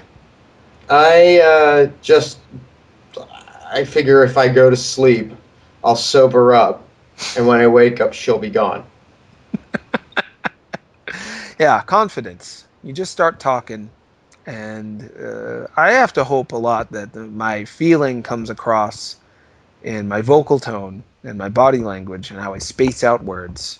Because the content of the words might be bad, but if you talk to an angel and you show her that you're nice through just doing a descending vocal tone like that. Money's like on the Garrison dresser. Keillor. Yeah, money's on the dresser. That's my advice. How about you, Jim? How do you talk to someone that's so great? So just want to like you. Oh, so he's not being literal. Oh, he probably is, but I'm trying to turn it into an actual Yeah, you question. see, I was thinking literally, and I was figuring angel, I must be hallucinating, somebody put something in my food, I'm going to sleep it off. That's where I was going. Yeah. And then you talked I about, think- like women and feelings and things like that, and I was maybe like, not well, even women, but I well, take people it... and feelings. Well, you know me. I want to Feelings. really share with people how we do things. Because I was taking it Yeah. literally. I was just going to say stick a screwdriver in your trachea, then it's 50-50 whether you go up or down. So kill yourself. Yeah. In fact, I mean, even non-literally that works too. You might as well. You could. Don't bother talking to men or women or anyone ever. Especially if you listen to Podtoid. Just die. There are some good people out there. Some good Podtoid listeners all around the world. Our There friend are. Vid Sermon, he's in Slovenia. Did you guys know that? Our friend Vid Sermon Uh-huh. and our friend Jacob P are sending me emails with photos attached of their arses. That's good stuff. I'm happy to hear that. Bum Really? tributes now. Bum tributes. Yes. Amazing. Well done, They don't lads. do that kind of stuff to me. They don't do that to me. I'm glad I saw your They know arses. that you don't appreciate it. They are right. They know that even if I'm going to be bothered by something, I'm not going to say it out loud in a way that's serious. Of course. I will do what I'm doing now, which is masking my contempt with a layer of humour. They're cute guys. I sent Vid his shirt, his Teenage Pokemon shirt. Yeah. He paid for all the shipping. My advice to these people, if Yeah. you're going to send me photos of your bodily fluids and your bodily pieces, do it afternoon my time. Because normally by that time, I've woken up, gotten a bit horny to the point where anything I look at is fine.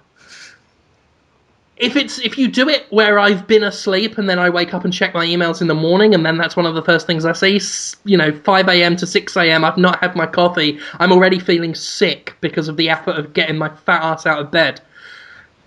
That's when it's going to disturb me. Well, So, I wonder when try I and aim tell for people lunchtime. when things are going to disturb me, that's when they do them.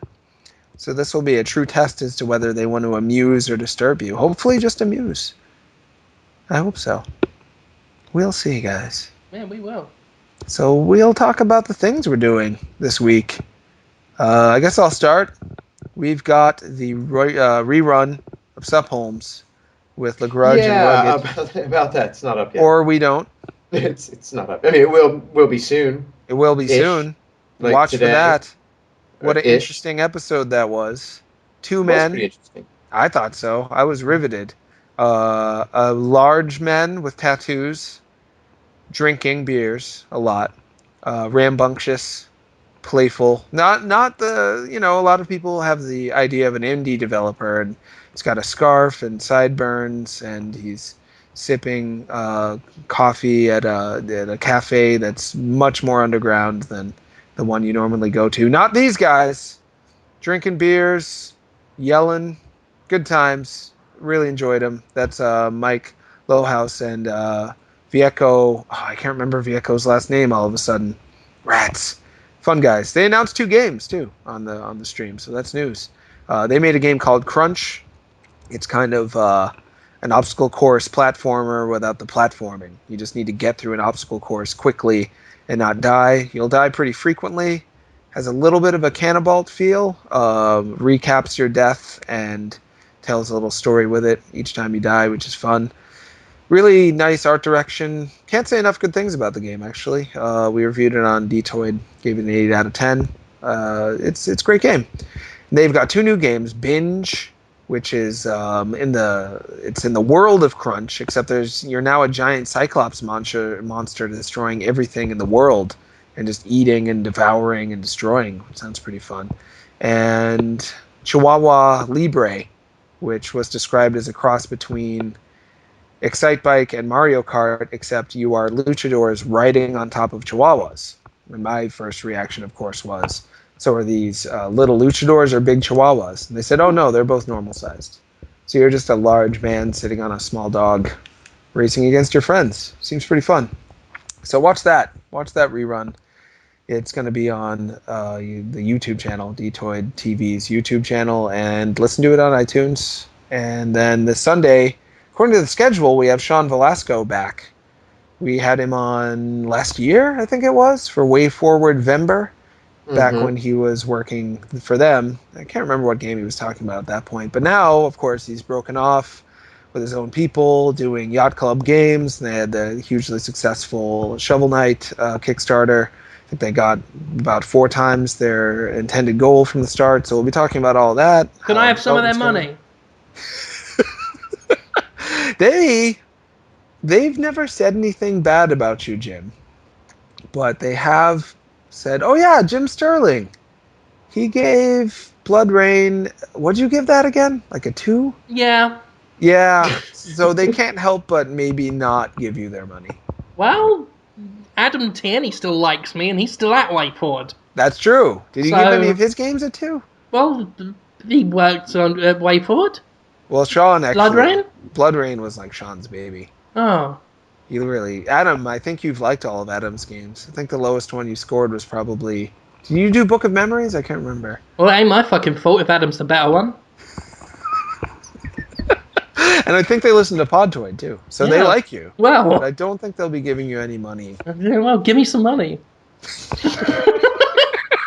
No, I joke, of course. I'm actually really looking forward to Shovel Knight, so... Yeah, it's really I'm fun. hoping it'll get at least a 4.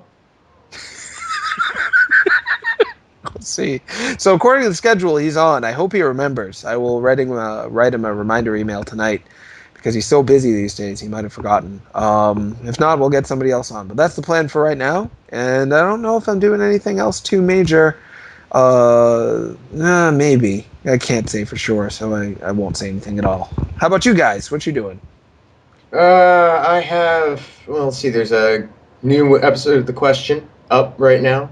The question was whether or not we should expect games to fully function when they launch. Boy, the YouTube commenters missed the word expect in there. I didn't understand what it means, but there were a couple of people out there like fighting the good fight, like, oh, no, this is actually kind of a smarter question than you think. Everyone else is like, duh, stupid.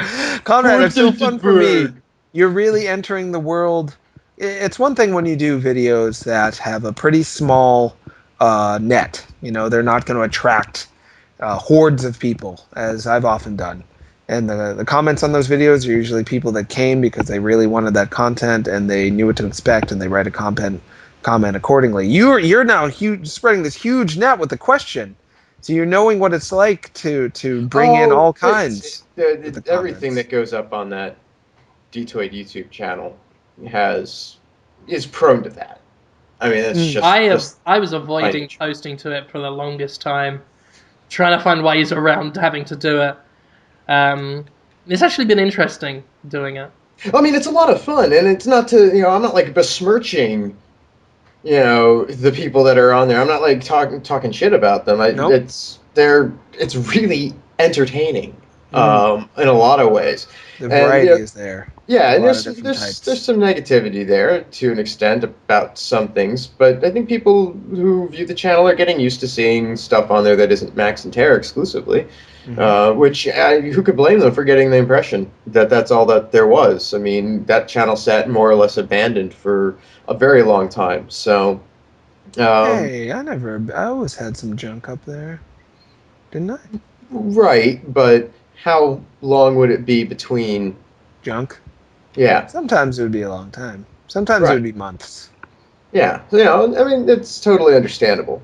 But that image is changing. We got video reviews going up there in there. We did one for Blood Dragon, which is neat. That's a neat video review. One for Don't Starve, where Fraser sounds terrible, but, Well, he's Scottish. Yeah, nothing he can do about that. There's going to be one in our review of Xenoclash, too. Oh, yeah. Cool. Coming up soon. So that's being worked on. There should be a new episode of Office Chat a little later tonight, hopefully. New episodes of Couch Campaign. We're going to finish up Battle Block Theater. And then Friday, we'll be kicking off Guacamelee. Jordan and I playing that. It's been a lot of fun. And I think that's it. I think that's it, yes. Might be more, though. I know that feeling. Yeah. Who knows? So maybe more things. They should watch. Maybe more things. Yeah. Saturday morning hangover this weekend, but I don't know what we're going to do, so it's not worth talking about. I'm good. Okay. I was going berserk all of a sudden. How about you, Jim? Over on when I start talking, that fucking dog. Yeah, she likes you. She's a fucking bastard. Over on the Dtoid YouTube channel, I've started up as a proper thing, I guess, now. The Super Best Guide. We should figure out like a schedule for that of some kind, or some kind of coordination, as opposed to me like waking up at 11 o'clock in the morning and discovering that this video has been there for like 4 hours. You can't put the genie back in the bottle. No, you cannot. I've been throwing them up. It's actually, that's the problem. It's a very impulsive thing I've been doing. Yeah. I've not really had a plan. Just film some gameplay and then talk over it, pretending. They're very funny. Thank you. That's the aim. It's kind of a spiritual successor to Video Game Show What I've Done, which it's a bit simpler in concept. Doesn't mean everybody still gets it. There are some people that I legitimately thought that David Cage should direct the next Dark Souls. But that's cool. Since last week, I put 2 more up. So there is a Super Best Guide for Star Trek, and there is a Super Best Guide for Dark Souls. Learn how to play those games in their totality on the Dtoid channel. Over on Destructoid.com, some reviews went up. I did a review for Soul Sacrifice for the PlayStation Vita, and Blood Dragon, the Far Cry 3 DLC. Both of them good. Soul Sacrifice is great. It's not really fair to call it DLC, is it? No, it sounded wrong as I said it. It's a downloadable. I mean, it's not even. It's a standalone game. Yeah, I don't even know why they added the Far Cry 3. They could have just said Far Cry Blood Dragon. I guess 3. Brand recognition with Far Cry 3. Yeah, I guess. But it is confusing because it's not connected to Far Cry 3. It is more just it's Far Cry Blood Dragon. It's a downloadable Far Cry game. But the review for that's up. I gave that a 7. Soul Sacrifice an 8. Both worth looking into. What else have I done? Over on escapistmagazine.com, this week's Jimquisition was called Dragon Crowns and Boob Wars, or it was called Boob Wars and Dragon Crowns, one of the two. That was obviously about Dragon's Crown, but not so much taking one of those sides. It was more having a look at both sides. And also this week's Jim and Yahtzee's Poetry Rhyme Down is up, and that continued my Dark Souls theme. I did a little poem about Dark Souls, which I was quite pleased with, and Yahtzee did a poem about chest-high walls. So that's about it I did. That's about it I did. You did. I did about it. You did about it. It did. We'll see you next week. Oh, wow, that was fast. You got to go get the green thing. I'm a speedy boy. Yeah, I got to go get my green thing. See you next week, guys. See ya. So long.